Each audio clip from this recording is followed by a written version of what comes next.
n'est plus intervenu dans le soutien, disons la subvention à l'acquisition des intrants pour la production. Mais cette année,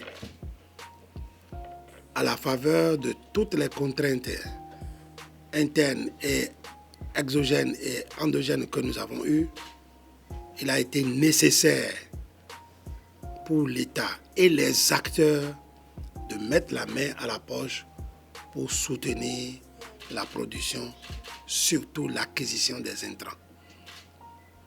Les engrais particulièrement. Quelques 54,5 milliards ont été nécessaires pour que le prix des engrais soit au niveau de 14 000 francs le sac. C'est important de rappeler que la filière coton, la filière la plus structurée, la plus organisée de notre pays, a pris le devant de cette opération pour la subvention au profit de toutes les cultures, aussi bien pour le coton que pour les cultures vivrières. L'interprofession a payé. Les égreneurs ont payé sur la base de ce qu'ils devaient prendre comme leur bénéfice pour soutenir la filière. Le reste, l'État a renoncé à un certain nombre de redevances et de taxes pour contribuer à solder les 54,5 milliards de francs. Si cela est fait, c'est pour donner de la chance à nos producteurs cette année de saisir le marché régional, très demandeur, en plus de ce que nous avons comme demande interne, pour réellement faire gagner tous les acteurs à la production. C'est pour éviter la pénurie alimentaire.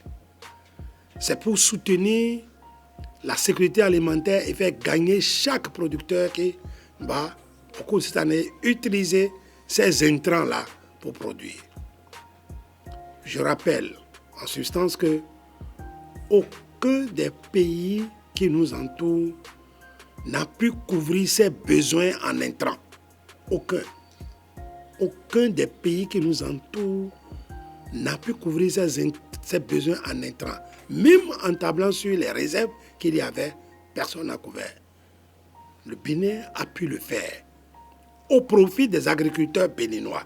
Le 20 avril, au moment où nous adoptions la communication relative à cette subvention, on a bel et bien noté que c'est au profit des agriculteurs béninois.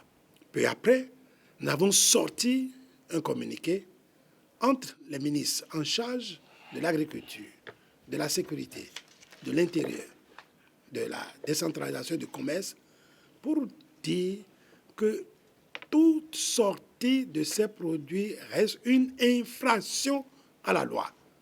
Les productions destinées pour les Béninois.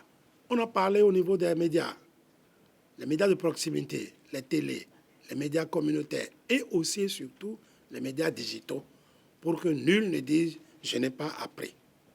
Malgré cela, il se fait que des gens animés de mauvaise foi pour mettre à genoux l'économie du Bénin sont en train de tenter de faire sortir ces intrants-là. Je ne vais même pas aller depuis que nous avons commencé par réceptionner les engrais et les mettre en place, mais rien que pour le mois de mai, je laisse le DG de la police républicaine vous dire les souffrances que nous avons. Le point des interceptions que nous avons effectuées au cours du mois, je dis bien à ce jour, le 8 mai 2022, à Porga, nous avons arraisonné 40 sacs de 50 kg d'engrais dans 2 tricycles. Tout le produit est actuellement gardé au commissariat et la procédure est en cours. Lorsque je dis que la procédure est en cours, tous ceux qui sont impliqués, retrouvés, sont entendus et les personnes non retrouvées sont recherchées. Le 16 mai 2022, nous avons la douane a intercepté et mis à la disposition du commissariat de Malanville, le 20 mai 2022, 45,950 tonnes d'engrais NPK transportés par un camion. La procédure est en cours. Les 18 et 20 mai 2022 à Datori, nous avons interpellé 2 individus en possession d'insecticides évalués à plus de 3 tonnes en provenance du Togo. La procédure est en cours. Le stock est actuellement entreposé au commissariat de Malanville. Le 18 mai 2022 à Waké, lors de la fouille d'un véhicule par la police, nous avons interpellé un certain Togola Lansina, qui est de nationalité malienne, avec 60,4 tonnes d'engrais maïs Sodeco. La cargaison est actuellement en direction de Cotonou. Le 19 mai 2022, à Malanville, nous avons également intercepté 1,250 tonnes de NPK transporté par un véhicule Mazda à immatriculation nigériane. Une personne interpellée, la procédure est également en cours. Le 20 mai 2022, à Madekali, nous avons intercepté 57 sacs de 50 kg d'engrais. Une personne interpellée, le propriétaire Kadirou Korochea, activement recherché, la procédure est en cours. Le 21 mai 2022, sur renseignement, notre unité de Djougou, qui se trouve dans la Donga, a intercepté 2 camions immatriculés AS6599 MD, BA BE 5264 MD et AX 8651 MD, BA AR 6194 MD.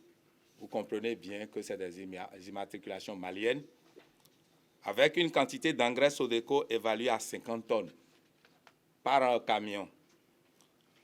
Nous avons poursuivi nos recherches et on a retrouvé un 3e camion qui contient à peu près la même quantité d'engrais.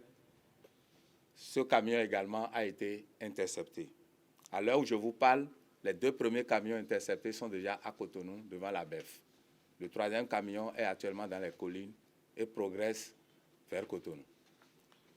Le 22 mai, à Malanville, précisément dans la zone de Bodjekali, il y a un autre camion immatriculé AR7015, BA BS 5046, évalué à 40 tonnes, a été également intercepté.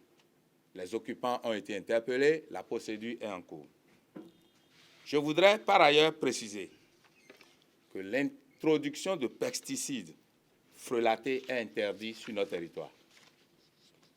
Nous invitons alors la population à nous accompagner pour faire échec à tous ces fraudeurs. La police républicaine veille, l'État veille. Les contrevenants subiront la rigueur de la loi. Tous les agents civils et militaires ne doivent en aucune manière s'impliquer dans cette manœuvre frauduleuse. Je le dis à haute et intelligible voix. Je reprécise, tous les agents civils, militaires, lorsque je parle de militaires, y compris les policiers, les douaniers, tous les éléments des forces de l'ordre ne sont pas autorisés à s'impliquer à cette manœuvre frauduleuse. Dans le cas où ils s'impliqueraient dans cette manœuvre frauduleuse, ils subiront les rigueurs de la loi. Je le précise pour que chacun comprenne ce qu'il attend. Dans tous les cas, l'État veille. Chers journalistes, population du Bénin, c'est notre économie que quelques vils individus cherchent à saboter. En l'espace d'1 mois seulement, près de 400 tonnes d'engrais sont en instance de départ. Combien on a pu faire partir par des voies déguisées, c'est Dieu qui sait. Je vous dis aussi que, avant même qu'on ne fixe le prix des engrais, les gens ont déjà commencé par trafiquer à la faveur de passage de tel magasin à tel autre, et des engrais sont entreposés dans les villes frontières et n'attendent qu'à être sortis. De toutes les façons, toutes ces choses sont bien suivies par la police, par les citoyens eux-mêmes et nous veillons. Suivez. Si nous arrivons à utiliser consciencieusement et correctement ces intrants sur la production, notre pays va gagner. Ça va gagner en notoriété. Ça va gagner en sécurité. Parce que la première sécurité, c'est celle du ventre. Nous serons non seulement produits pour couvrir 1, 2, 3 fois nos besoins domestiques, mais nous allons pouvoir placer ces produits-là et faire gagner tous les acteurs, producteurs et commerçants de nos produits. Il vaut mieux aller gagner son fruit à ce moment-là que de vouloir nous pénaliser pour ne pas pouvoir produire suffisamment et servir le marché très demandeur. L'autre question, ceux qui s'adonnent à cette activité sont en train de mettre le pays à genoux. Car si nous avons une insuffisance de production, nous allons créer des poches de disette et ventre affamé n'a point d'oreille. Là où les gens n'ont pas à manger, il n'y a pas de conseil, il n'y a pas autre chose qui tienne. Les conséquences sont fâcheuses. Donc en matière de sécurité, on a besoin de cela, non, ici et maintenant. C'est pourquoi je vous invite à utiliser les numéros verts 113 mis à disposition pour que l'information passe. 113 et 166 pour informer, renseigner et rester dans l'anonymat pour agir. Je saisis l'occasion pour féliciter tous ceux qui ont aidé les forces de l'ordre à appréhender ce trésor du Bénin qui est en train d'être expatrié. Ce n'est pas normal. Dans tous les cas, pour ceux qui ont transporté, comme ceux chez qui on a pris, ils savent ce qui les attend. Mais tous les ouvriers de l'ombre de cette sale besogne, civils ou militaires, comme l'a dit le général tout de suite,